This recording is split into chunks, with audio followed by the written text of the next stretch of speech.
열방을 향한 하나님의 경고의 메시지가 쏟아지고 있는 13장과 23장 사이에 우리가 오늘 17장 말씀을 묵상합니다.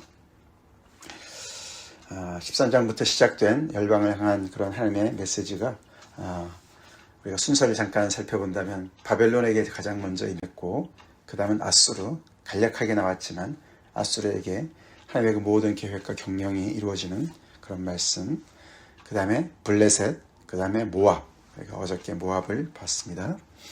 이제 오늘은 이제 다메섹 이야기가 이어지죠. 다메섹은 북이스라엘과 함께 그 동맹을 맺었던 동쪽에 있는 시리아, 아람 나라의 수도죠. 그래서 그 수도가 이제 하나님 앞에 그런 경고를 받는 그 이야기가 오늘 본문을 이루고 있습니다. 다메섹이 결국은 성읍을 이루지 못하고 무너진 무더기가 될 것이다. 아람의 수도가 완전히 무더기로 변할 것이다.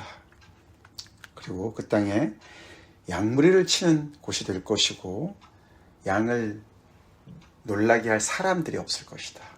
그러니까 도시는 무너지고 사람들은 사라지는 그런 이제 멸절하게 되는 그런 경고를 받습니다. 사실 북이스라엘이 아람과 손을 잡고 남유다를 공격하지 않았습니까? 그런데 이렇게 그 기세등등했던 다메섹이 이렇게 망하게 되는 날이 올 거라고 하나님께서 경고를 하시는 것이죠. 근데 그 내용이 어떻게 보면 좀 일반적인 그런 이제 멸망당하는 일반적인 얘기죠. 근데 좀 특이한 점은 그 다메섹의 그 멸망을 북쪽 에브라임, 북이스라엘과 연결을 시켜서 얘기를 하고 있습니다. 아마도 그들이 손을 잡았기 때문에 그런 것 같죠. 3절에 에브라임의 요새와 다메섹 나라와 아람의 남은 자가 멸절하여, 그러니까 북이스라엘과 오른쪽에 있는 아람, 시리아가 같이 멸망을 당한다는 거예요. 이스라엘 자손의 영광과 같이 그렇게 쇠할 것이다, 망할 것이다. 만군의 여호와의 말씀이다. 우리 만군의 여호와라는 표현이 계속 나오죠. 반복되어 나옵니다. 하나님의 권능과 능력을 이야기하는, 그럴 때 사용하는 하나님의 이름이죠. 그렇게 다메섹에 대한 이야기가 잠깐 나오고, 이 다메섹의 멸망과 함께 북쪽 이스라엘을 언급했기 때문에 그런지 그 다음에 사실 4절부터 오늘 14절까지는 북이스라엘과 남유다와 함께 이스라엘에 대한 이야기로 이렇게 구성되어져 있습니다. 열방을 향한 멸망의 이야기인데 그 속에 북이스라엘과 남유다 이야기도 같이 들어가 있습니다. 그래서 좀 특이합니다. 오늘 본문은. 자, 근데 그 시작이 그날에로 이렇게 3번 반복을 하면서 그날 하나님의 그 심판이 이루어지는 그날 어떤 일이 벌어지냐. 먼저는 야곱의 영광이 쇠할 것이다. 야곱, 특별히 북이스라엘을 얘기합니다. 그 영광이 쇠해지는 것을 2가지로 비유를 하는데, 하나는 살쪘던 몸이 파리해질 것이다. 그렇게 어떻게 보면 굉장히 비대했던 몸이 완전히 그냥 빼빼 마른 그런 상태로 이렇게 변할 것으로 영광이 쇠하는 것을 얘기합니다. 2번째로는 이제 그 내용이 좀 더 많죠. 추수에 비유하죠. 추수할 때 비유로 해서 추수하는 자가 곡식을 거두고 또 열매를 따내는 것으로 비유를 하는데, 이삭을 줍고, 그렇죠? 감람나무에서 과일을 이렇게 따듯이 따는데 다 따고, 그렇죠? 다 따고 몇 개 안 남은 그런 표현을 합니다. 우리 그죠? 옛날 우리 한국에서도 감나무, 저희 집에도 감나무가 많이 있었는데 감나무를 이렇게 가리면 따지 않습니까? 근데 이렇게 손에 닿는 건 다 따는데 손이 미치지 못하는 그런 곳은 어떻게 할 수가 없어요, 그죠? 놔두죠. 그래서 놔두어서 마치 이제 새들이 이렇게 또 이제 겨울철을 나게 양식이 되듯이 이제 그런 내용을 얘기하고 있어요, 그렇죠? 손이 닿지 않는 곳에 1-2개 남겨두고 4-5개 남겨두고 다 따는 추수로 얘기를 합니다. 다시 말해서 그 살찐 몸이 파리해진다는 것이 그렇게 많았던 백성들이 다 잡혀서 포로로 잡혀서 끌려가고 원수의 손에 닿지 않은 미처 닿지 않은 몇 명만 남을 것이다. 그런 내용을 하는 것이죠. 정말 굉장히 참 비참한 그런 현실을 이야기하고 있습니다. 그래서 사실 몇 개 남은 것이 지금 초점이 아니라 다 그냥 싹쓸이 하듯이 다 끌려가는 그것이 초점이에요. 그래서 하나님께서 그렇게 이 야곱의 영화를 쇠하게 하실 것이라고 엄하게 명령을 하십니다. 그러면서 6절 끝절에 이스라엘의 하나님 여호와의 말씀이다. 위에서는 만군의 여호와의 말씀이다. 그게 조금 더 일반적인 표현인데 여기서는 특별히 이스라엘의 하나님 여호와의 말씀이다. 하나님의 이름을 이스라엘과 연결시키신, 이스라엘과 특별한 관계에 있으신 하나님의 이름이지 않습니까? 근데 특별한 관계에 있으신 하나님께서 그 특별한 관계에 있는 백성들을 이렇게 심판하실 것이다. 임마누엘의 하나님이신데 임마누엘 하나님이시기 때문에 심판하시는 지난주 말씀과 연결되어지죠. 그래서 참 하나님은 거룩하신 하나님이시고 두려워해야 될 자이죠. 무서워해야 될 분은 하나님이시죠. 왜 그랬냐 이거죠. 그 이유가 밑에 나옵니다. 결국 그날에, 그렇게 다 잃어버린 그날에 그들은 그때서야 자기를 지으신 이를 바라볼 것이고 이스라엘의 거룩하신 이를 뵐 것이다. 다 망한 다음에, 끌려간 다음에, 자기 가족들을 빼앗긴 다음에, 그렇죠? 이제 그 땅에서 겨우 한두 사람 남은 그 다 망한 그 다음에 그때서야 자기를 지으신 이를 바라보고 이스라엘의 거룩하신 이를 뵐 것이다. 때 늦은 후회 같죠? 그렇지만 그것은 다 잃어버린 다음에 다시금 내가 지금까지 뭘 보고 산 거야? 무엇을 향해서 산 거야? 그걸 돌이키는 모습이죠. 그렇죠? 완전히 다 사라지니까 이제는 볼 데가 하나도 없습니다. 의지할 데가 없습니다. 그들이 뭘 그렇게 봤습니까? 그게 바로 8절에 나오죠. 뭘 봤나 봤더니 제단을 바라봤고 아세라와 태양상을 바라봤어요. 우상을 바라봤어요. 그들이 그 표현이 그렇죠. 제단과 아세라와 태양상을 설명할 때 뭐라고 얘기합니까? 앞에 자기 손으로 만든 제단, 자기 손가락으로 지은 아세라와 태양상. 그래서 이렇게 어리석었어요. 그렇죠? 굉장히 어리석었습니다. 자기를 지어주신 하나님을 바라보는 인생이 아니라 자기가 만든, 자기 손으로 만든 제단과 자기 손가락으로 만든 아세라와 태양상을 바라봤다는 거예요. 의지했다는 거예요. 인간이 이렇게 어리석을 수가 있습니다. 그렇죠? 로마서 1장 말씀이 기억나요. 그렇죠? 마음에 하나님 두기를 싫어해서 그저 그냥 하나님께서 주신 영광을 다 그냥 바꿔서 어리석은 것으로, 그렇죠? 다 바꿔버리는 그런 이스라엘 백성들의 죄악이 낱낱이 드러납니다. 우리는 우리를 지으신 하나님을 바라봅시다. 천지를 지으신 하나님을 바라봅시다. 나를 지으시고 천지를 지으신 창조주 하나님을 의지합시다. 뭘 의지합니까? 그렇죠? 내가 만든 것을 의지하는 게 얼마나 어리석습니까? 그렇죠? 그 제단이, 그 아세라와 태양상이 지켜주지 못합니다. 그렇죠?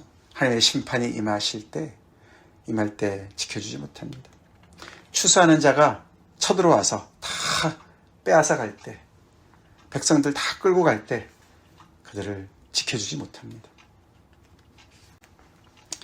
그래서 이들이 뭔가 회개하는 것 같은데 또다시 9절에 그날에 다시 심판의 메시지로 또 넘어갑니다. 그 견고한 성읍들이, 계속 북쪽 이스라엘 얘기하는 것이죠. 그 견고한 성읍들이 옛적에 이스라엘 자손 앞에서 버림받은 수풀 속의 처소와 작은 산꼭대기의 처소 같아서 황폐할 것이다. 그들이 이 땅을 정복할 때 이야기로 넘어갑니다. 그렇죠? 여호수아 장군, 그렇죠? 하나님께서 주신 이 땅에 하나님께서 주신 그 기업을 차지하기 위해서 그 땅을 차지할 때 전쟁을 하지 않았습니까? 가나안 땅을 정복할 그 당시에 그 견고한 성읍들 때문에 이스라엘 백성들이 두려워했었는데 하나님이 함께 하시니까 그 성읍이 하나하나 무너졌습니다. 그렇죠? 이스라엘이 차지했습니다. 근데 이제는 그 당시에 하나님의 권능으로 그 무릎을 꿇었던 그 가나안 족속의 신세가 이 북쪽 이스라엘의 신세가 됐다고 얘기를 합니다. 왜요? 북이스라엘이 이제는 하나님의 백성을, 자격을 자기들이 스스로 버린 것이죠. 그렇죠? 그래서 이제는 그 가나안 족속을 그대로 본받은 백성이 된 거예요. 그렇게 제단을 많이 쌓고 아세라와 태양상을, 우상을 섬기는 그런 가나안 족속화된 것이죠. 그래서 그들이 전에 정말 남에게 했던 그 일을 그대로 되받습니다. 이유를 10절에 좀 더 정확히 얘기합니다. 이는 내가 내 구원의 하나님을 잊어버리며 내 능력의 반석을 마음에 두지 아니한 까닭이다. 구원의 하나님을, 내 구원의 하나님을 굉장히 친밀한 그런 관계를 강조합니다. 너의 구원의 하나님을 잊어버리면 얼마나 어리석은지. 내 능력의 반석을, 너가 다 경험했던 그 반석 되시는, 능력의 반석 되시는 너의 하나님을 마음에 두지 않았다. 다른 걸 봐서 그런 것이죠. 앞에서 제단을 바라봤고 아세라 태양상을 바라봤고 또 다른 것이 있어서 그런 것이죠. 오늘 거기 이어지는 것이죠. 그러므로 내가 기뻐하는 나무를 심으며 이방의 나무가지도 이종한다. 나무를 심고 이방의 나무를 들여오고. 왜요? 우상 만들려고요. 그렇죠? 우상을 만들려고. 나무가 원재료예요. 나무를 가지고 아세라 목상도 만들고 바알 숭배도 하는 거 하고. 그래서 우상을 섬기는 것은 이렇게 어리석습니다. 그렇죠? 어리석어요. 이게 머리의 문제일까요? 똑똑하지 않아서 그럴까요? 아니죠. 그렇죠? 마음의 문제죠. 마음에 두지 않는 거예요. 마음이 하나님을 떠나기 때문에 마음이 부패해서요. 머리가 아무리 똑똑해도 그 똑똑한 머리를 가지고 이렇게 어리석은 짓을 하는 거예요. 그 나무를 가지고 정교하게 그 다듬고 조각을 하고 얼마나 머리가 좋아야 되겠습니까? 그렇죠? 근데 그런 모든 시간과 공을 들여서 우상을 만드는 거예요. 오늘날의 인간의 인류의 문명이, 과학이 그러지 않습니까? 혹시? 인간이 숭배하는 것을 만들지 않습니까? 그렇죠? 하나님을 대체하는 것들을 만들고 있지 않습니까? 어리석은 일입니다. 어리석은 일이에요. 그래서 우리가 어저께도 오랜만에 목적이 이끄는 삶 다시 우리가 돌아왔는데 우리가 가장 중요한 것은 인생의 처음이 중요해요. 그렇죠? 예, 그 뿌리, 첫 단추가 중요합니다. 내 인생의 출발이 하나님으로부터 출발되었다. 할렐루야. 이것을 인정하는 인생이야말로 복된 인생이에요. 인생을 제대로 살 수 있는 첫발이에요. 그것을 무시하는 순간부터 인생은 꼬이기 시작합니다. 그래서 아무리 정말 하나님께서 주신 복이 많다 할지라도, 견고한 성읍을 차지하고 떵떵거리며 산다 할지라도 이런 결말이 온다는 거예요. 그래서 11절에 내가 심을 때에 잘 정말 울타리를 두르고 또 이렇게 잘 성장하도록 발육하도록 이렇게 물도 주고 열심히 가꾸지만 결국은 하나님의 심판의 날에, 그날에 근심과 심한 슬픔이 오는 그날에는 농작물이 다 사라질 것이다. 아무것도 건지는 것이 없을 것이다. 하나님을 마음에 두기 싫어하고 무시하는 인생의 결말이 그렇게 된다고 이야기하고 있습니다. 우리 인생 마무리할 때 우리에게 남는 것이 있을까요? 무엇이 남을까요? 하나님께서 우리에게 주신 영생이 남고 하나님께서 우리에게 주신 복음을 통해서 우리가 얻은 사람들이 남을 줄로 믿습니다. 우리 인생에 그렇게 풍성한 것을 남기는 5달란트를 받은 자가 5달란트를 남긴 것처럼 그런 인생이 되도록 하나님 앞에 나아갑시다. 하나님을 의지합시다. 하나님을 바라봅시다. 자, 11절까지 그렇게 북이스라엘의 이야기, 사실 남유다와 함께 같이 가는 얘기죠. 자, 그러면서 12절부터 14절에 조금 다른 내용이 나옵니다. 슬프다. 또 탄식을 합니다. 그 탄식의 내용이 뭔가 봤더니 많은 민족이, 열방이 서로가 소동하고 충돌하고 큰 물이 바다가 많은 물이 파도가 쳐서 막 서로가 충돌하듯이 막 그렇게 열방이, 많은 민족들이 서로가 막 충돌합니다. 그렇죠? 그렇게 해서 온 세상을 뒤덮을 것 같이, 서로 치고받는 것 같이, 그러면서 그 사이에 이 열강의 그 틈바구니 속에서 이 하나님의 백성들이, 하나님의 나라가 너무나 이제 정말 위기의 그런 상황에 있는 그런 어떤 상태를 얘기하는 것 같습니다. 시편 2편이 생각나요. 그렇죠? 모든 열방이, 이방의 나라가 떠들고 하나님의 그 정말 주신 멍에를 벗어버리고 꺾어버리자 막 이러고 하나님을 대적하는 어떤 그런 강력한 무질서의 그런 혼돈의 세계가 정말 이렇게 들끓는 것 같습니다. 그래서 금방이라도 온 세상이 다 무너질 것 같은 그런 상황이 연출되고 있습니다. 근데 13절 후반절에 그렇게 하나 주께서 그들을 꾸짖으시리니 그들이 멀리 도망할 것이다. 할렐루야. 그런 온 세상을 뒤덮는 무질서를, 혼돈을 하나님께서, 창조주이신 하나님께서, 질서이신 하나님께서, 조화로우신 하나님께서 그냥 두지 않으실 거라고 얘기합니다. 주께서 꾸짖으신다. 그들을 꾸짖으실 것이다. 그냥 열방이 온갖 첨단 무기로 정말 무장하고 서로가 으르렁거리고 싸우고 그냥 큰 물이 몰려오듯이 그렇게 한다 할지라도 그 기세를 하나님은 단순한 꾸짖으심 한마디로 그들을 잠재우십니다. 잠재우십니다. 그래서 하나님의 그 꾸짖음 앞에 그들이 멀리 도망을 치는데 그 비유를 하죠. 산에서 겨가, 그들이 도망하는 모습이 겨 같고 티끌 같다. 바람 앞에 흩날리는 겨처럼, 폭풍 앞에 떠도는 티끌처럼 그렇게 순식간에 사라질 것이다. 그래서 그냥 금방이라도 뒤덮을 것 같은 그런 세력들이 하나님의 그런 꾸짖음 바로 한마디 앞에 잠잠해지는, 무슨 일이 있었지? 하고 다 그냥 자취도 없이 감춰지는 그런 상태가 될 것이다. 그 얘기를 또 다시 멋있는 시적으로 표현합니다. 14절에 저녁에 두려움을 당하고, 그렇죠? 그냥 저녁에 그냥 먹구름이 밀려오고 온 열방이 들끓고 금방이라도 그냥 이 저녁이 마지막일 것 같은 그런 위협 속에서 그냥 이렇게 두려움에 갇혀 있었는데 아침이 오기 전에 그것들이 자취조차 다 사라져버린, 아침이 오기 전에 그 문제가 다 해결되는 그런 이야기가 될 것이다 라고 표현합니다. 밤중에 누군가 일을 하신 거예요. 누굽니까? 우리 주님이신 줄로 믿습니다. 창조주 하나님이신 줄로 믿습니다. 그래서 우리는 밤에 두려워서 떨면서 잠도 잘 못 이루었는데 밤을 새면서 이렇게 지나면서 결국은 밤중에 아무것도 보이지도 않고 아무것도 우리는 할 수도 없는 상황이지 않습니까? 그런데 놀랍게 밤중에 기적을 행하시는 분이 계셨습니다. 세상이 중단된 그 시간에 누군가 일하셨습니다. 그래서 아침이 오기 전에 그 문제를 해결해 주신 거예요. 할렐루야. 할렐루야.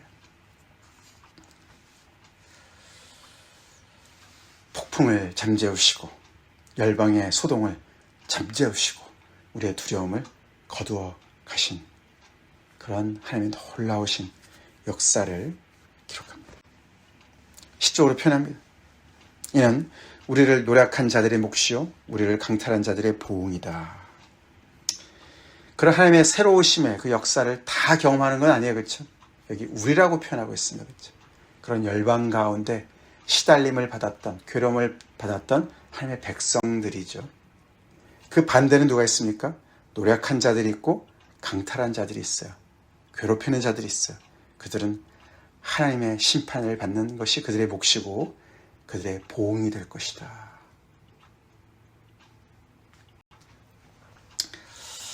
오늘 이 본문을 보면서 우리가 바람과 바다를 잔잔케 하신 예수님의 모습이 떠오릅니다. 그렇죠? 예수님이 사역하시면서 너무 피곤하셔서 배 타고 가시다가 주무셨어요. 그렇죠? 근데 갑자기 그냥 뭐 광풍이 들이닥치고 물이 그냥 배로 막 들어오고 제자들은 다 죽었다. 그러고 예수님을 막 깨웠습니다. 그렇죠? 우리가 죽게 된 것을 왜 돌아보지 않습니까? 그래서 예수님께서 깨어나셔서 잠잠하라 고요하라. 우리 마태복음 4장, 우리 또 마가복음 8장, 누가복음 8장에 나오지 않습니까? 예수님이 꾸짖으셨어요. 그렇죠? 잠잠하라 고요하라. 무슨 일이 벌어졌습니까? 무슨 일이 있었냐는 등 금방 예수님의 말씀에 순종했습니다. 자연히 순종했어요. 그렇죠? 잠잠해졌어요. 고요해졌어요. 제자들이 깜짝 놀랐습니다. 도대체 이분이 누구시길래 바람과 바다도 순종하는가? 장면이 떠오릅니다. 그렇죠? 우리 예수님 그런 일을 행하셨습니다. 우리 창조자 하나님께서도 그런 일을 행하셨습니다. 그래서 하나님의 역사는 이렇게 밤중에 일어나는 역사들이 꽤 많아요. 그렇죠? 우리가 출애굽할 때도 그렇죠. 홍해가 앞에 가로막혔을 때 하나님께서 밤새도록 동풍을 동원하셔서 홍해를 갈라놓으셨습니다. 홍해 그 바다 밑에 길을 만드신 분이 하나님이시죠. 블레셋이 쳐들어왔을 때 하나님의 그 법궤를 빼앗겼어요. 그렇죠? 그 법궤를 다곤 신전에 갖다 놨어요. 그렇죠? 다곤 신이 그 앞에 절을 합니다. 엎드러져 있습니다. 또 갖다 세워놓으니까 또 목도 잘리고 손발이 다 잘리고 그렇죠? 밤에 일하셨어요. 그렇죠? 그래서 이 블레셋이 너무너무 놀래가지고 하나님의 역사 앞에 다시 법궤를 돌려주지 않습니까? 밤중에 일하십니다. 우리가 아무것도 할 수 없는 그 밤중에, 영혼의 밤중에 하나님이 일하십니다. 그래서 하나님을 바라보고 하나님을 두려워하고 하나님을 기다리는 자들에게 구원을 능히 베푸시는 분이시다. 우리가 이 말씀을 보면서 나는 무엇을 바라보고 사는가, 누구를 바라보고 사는가 다시 한번 살펴봅시다. 북이스라엘이 왜 이렇게 됐습니까? 그들도 교만해진 거죠. 그렇죠? 북이스라엘이요, 남쪽보다 더 잘 살았어요. 꽤 오랫동안. 이 북쪽과 연결되어져서 무역도 성행했고요. 그래서 정말 그들이 부유함을 많이 누렸어요. 그러니까 더 하나님을 떠나기가 쉬웠어요. 참 그래서 우리가 뭔가 이렇게 참 편안하고 안심할 때 더 조심해야 됩니다. 살만할 때 조심해야 돼요. 마음에 지방질이 끼는 것이요. 그래서 살찐 몸이 되는 거예요. 그래서 그 여유 있는 시간을 가지고 돈을 가지고 딴짓을 하는 거예요. 나는 구원의 하나님을, 나의 구원의 하나님을 내 마음의 중심에 모시고 살아가는가. 하나님께서 기뻐하시는 나를 향하신 뜻을, 목적을 내가 매일매일 정말 이루고 살아가는가.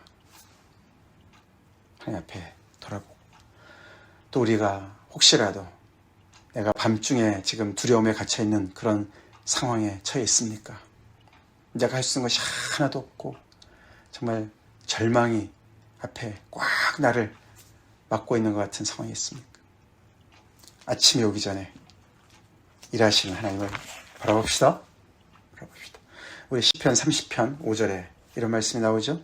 그의 노여움은 잠깐이요 그의 은총은 평생이로다. 저녁에는 울음이 깃들일지라도 아침에는 기쁨이 오리로다. 하나님을 바라보는 자에게는 아침이 옵니다. 영혼의 밤중에 하나님께서 아침을 오게 하시도록 일하시는 줄 믿습니다. 아침은 우리가 노력해서 오는 것이 아니에요. 그렇죠?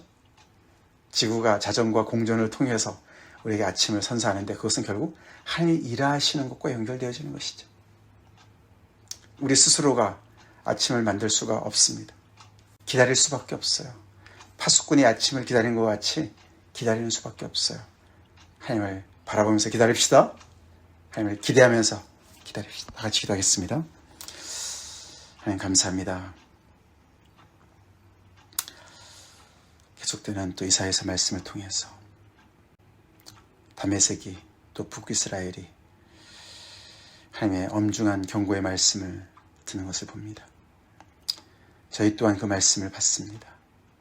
이 말씀을 아버지 정말 우리 가슴에 새기게 하시고 하나님 이외에 다른 것에 눈 돌리지 않게 하시고 우리의 창조주 하나님, 구원의 하나님, 우리의 능력의 반석 되신 하나님만을 의지하고 지금 상황이 아무리 열악하고 어려울지라도 아버지 그 속에서 새로운 일을 행하시고 우리에게 아침을 선사하실 하나님을 기다릴 줄 아는 저희가 되게 하여 주시옵소서.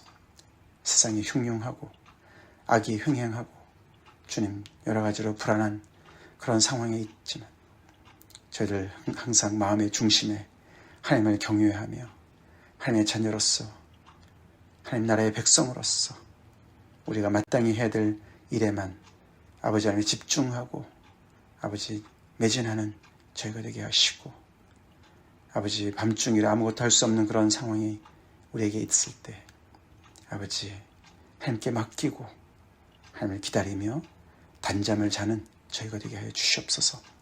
예수님 이름 받들어 간절히 기도 올리옵나이다. 아멘.